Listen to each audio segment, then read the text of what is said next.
Hey guys, welcome to This Is Where we take you to the most significant and iconic pop culture locations ever caught on film. Then and now. I'm David Lindner, and in addition to my experience in the entertainment field, I'm a former investigator by trade. I'm also a very passionate historian of film and music. Let's jump in.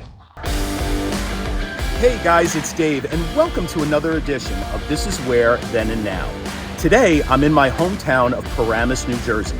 I'm at the beautiful Annunciation Church on Midland Avenue, and the reason I'm here is to bring you the principal filming location of the Troma 1986 classic, Class of Nuke Em High.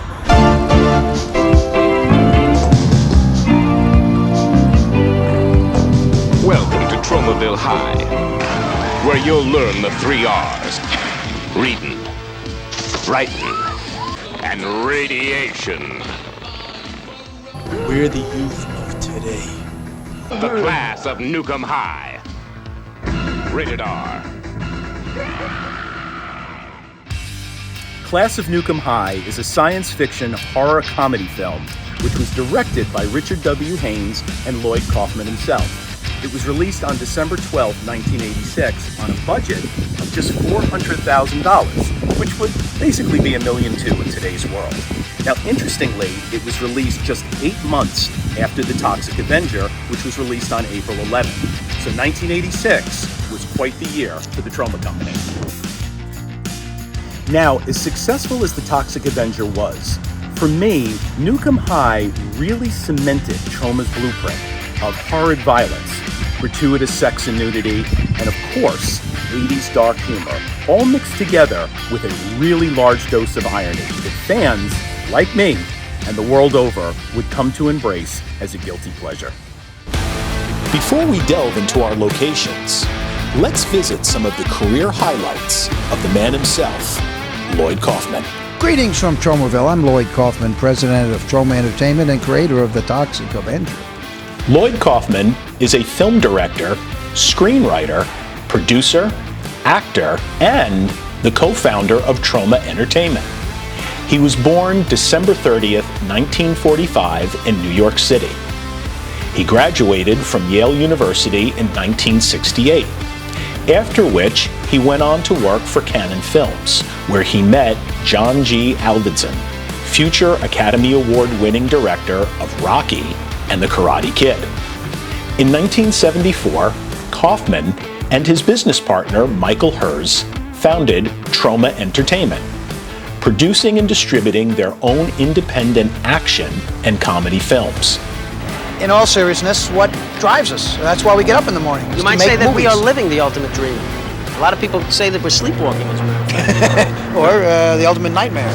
To pay the bills, Kaufman did some freelance work for major Hollywood productions, including Rocky, as a production manager for the Philadelphia scenes, and his cameo appearance as a drunk in a bar. Rocky was also edited on Troma's flatbed machines. On Saturday Night Fever, he served as the location manager, choosing 2001 Odyssey as the nightclub in the film. He also produced The Final Countdown and served as the production manager on My Dinner with Andre. Riding on the success of Troma's first mainstream hit with The Toxic Avenger, Class of Nuke Em High inspired 2 sequels, a 4th independent film sequel, and a saturated run on late-night cable shows. And at one time, Class of Nuke Em High was the highest-selling VHS tape for Troma Entertainment. Waiter, check please. So let's go inside and see what we can match up in the original Nuke Em High. Let's take a look.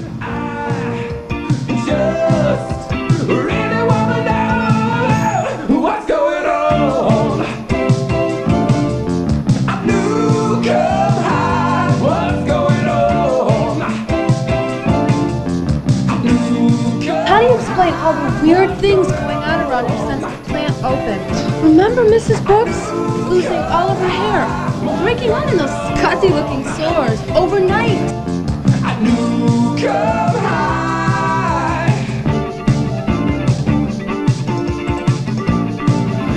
The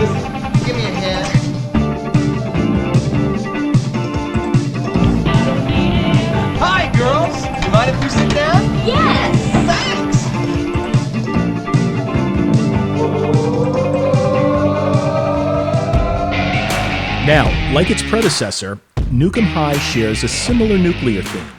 But here, the nuclear plant is located within a mile of Troma High School.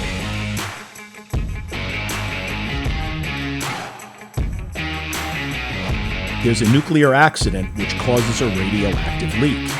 It is immediately downplayed and covered up by the plant manager, Mr. Paley, played by the late, great Pat Ryan, who delivered a brief but fantastic and hilarious performance. But sir, I think that if I don't give a wet fart what you think. This plant stays open.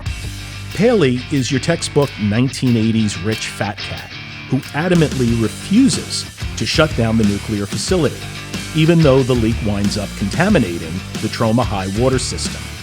And the student, Dewey, the nerdy guy in the film's opening sequence, winds up ingesting the tainted water from a drinking fountain and suffers a really awful and gruesome death.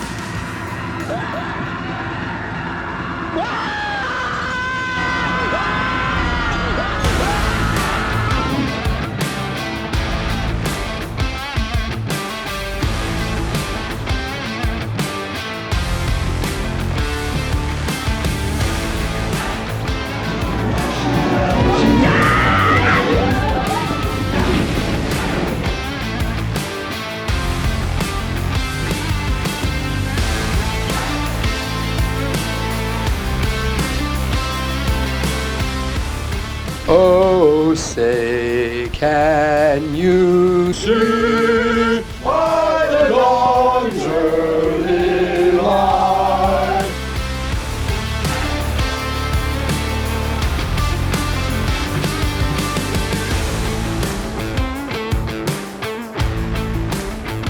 That's one way to evacuate the building. And talk about a cast of characters. Nuke Em High has a plethora of them. The Cretans, who are a foreboding gang of thugs who were once Troma High's honor society. Basically, they rule the school by intimidation, extortion, and outright force.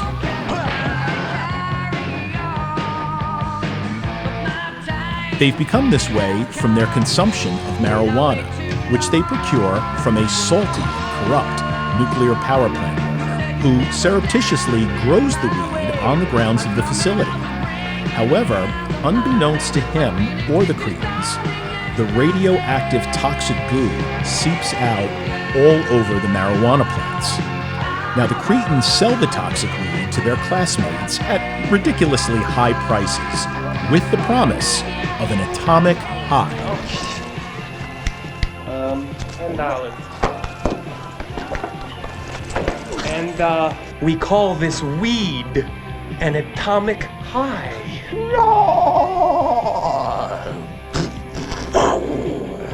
You should see what it does to the ladies. It gets them real hot. Our protagonists, Warren and Chrissy, are invited by their friend Eddie to his indoor bikini beach party, where we find the Smithereens performing their hit Much Too Much.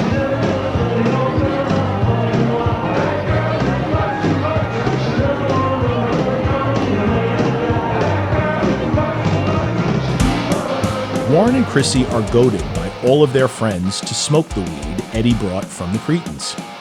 And they do, but Eddie and company have no idea the weed is tainted.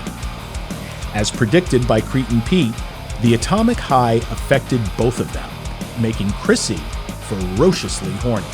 So she and Warren venture up to Eddie's loft and really go at it. However, that same night, both of them have disturbing nightmares about hideously mutating with Warren's penis and Chrissy's stomach growing, though these effects are seemingly gone by morning. Chrissy, I know this may sound ridiculous, but have you ever hallucinated at all? You too? Yeah. Where did Eddie get that stuff?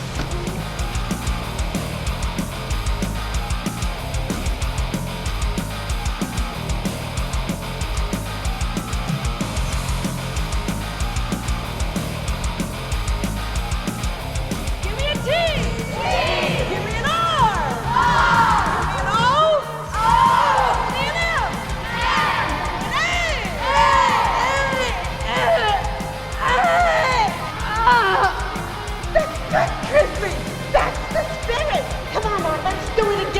Chrissy discovers that she's pregnant and spits out a small creature into a nearby toilet.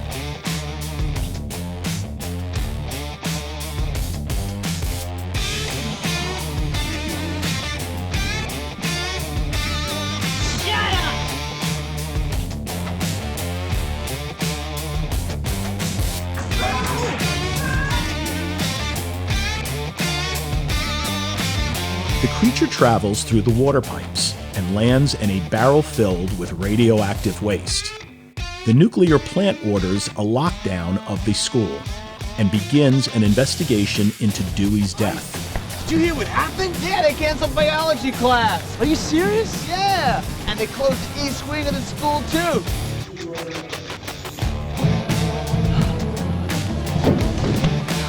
You were right. Damn, somebody killed those bums. One of the nuclear workers begins to investigate the basement. Though his equipment shows signs of a spill, he can't find any evidence outside of a foul odor. I don't believe this. Typical. This equipment is no good. The needle is right off the scale. After hearing for a second time a sound which he had previously dismissed, he investigates.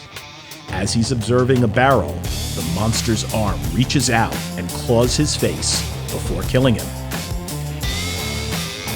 Meanwhile, Warren, tired of the Cretan's constant harassment, ends up going on a radiation-fueled rampage, killing 2 of them, with no memory of the event once he comes to his senses.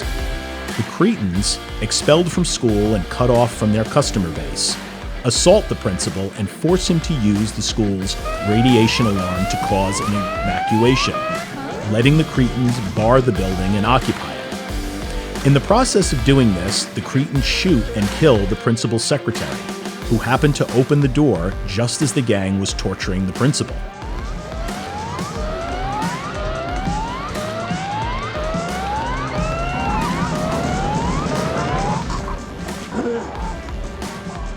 Capturing Chrissy as bait for Warren, the leader of the gang holds her hostage in the basement and plans to kill her in front of Warren, only to be interrupted by the now adult monster. Warren goes into the school to save her and discovers the adult monster, who kills every one of the Cretans. Warren zaps the creature with a laser from the physics laboratory as he and Chrissy flee the school.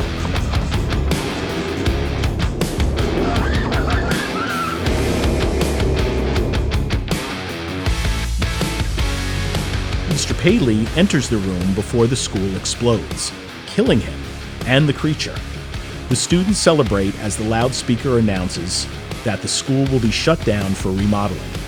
While reconstruction is taking place, another small creature appears, squirming through the remains of the destroyed school. Hey guys, this is a great moment for This Is Where, Then and Now. This is the first time that we've actually had a guest on one of our vlogs.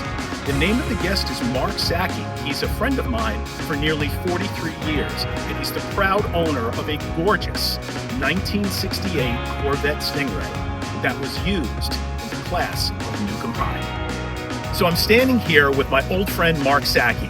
Mark was an extra in the class of Nuke Em High, and his Corvette, as I said before, was used in the movie. Mark's going to tell us his story. Mark, how did you wind up in the class of Nuke Em High? Well, as you know, I went to Annunciation, and a friend of ours, Dave Strobel, and I were driving up Midland Avenue, and we saw this big commotion here, and we're saying, what's going on over there? It's on a Saturday. There's no school here in Annunciation on Saturday. So we come up, we pull in the parking lot, and they're filming a movie.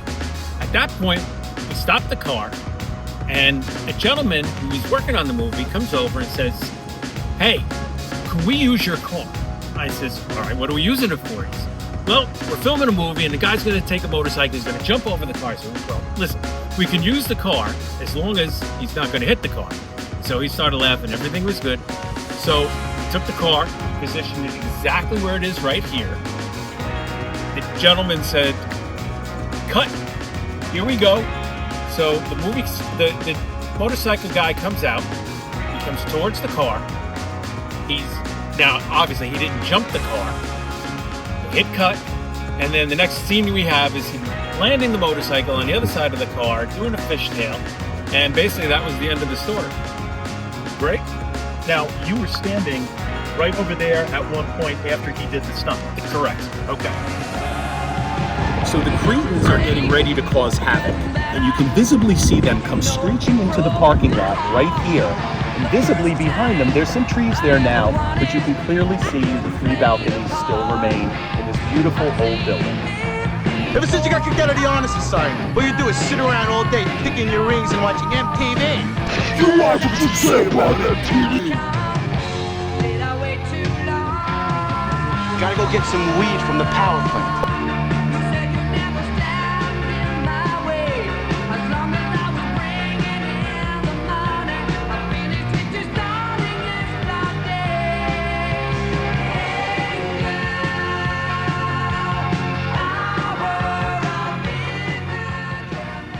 Hey guys, thanks for tuning in to This Is Where, Then and Now. If you care to, please hit the like and subscribe button, and I really look forward to bringing you more content as soon as I can. Have a great day. Thanks for tuning in.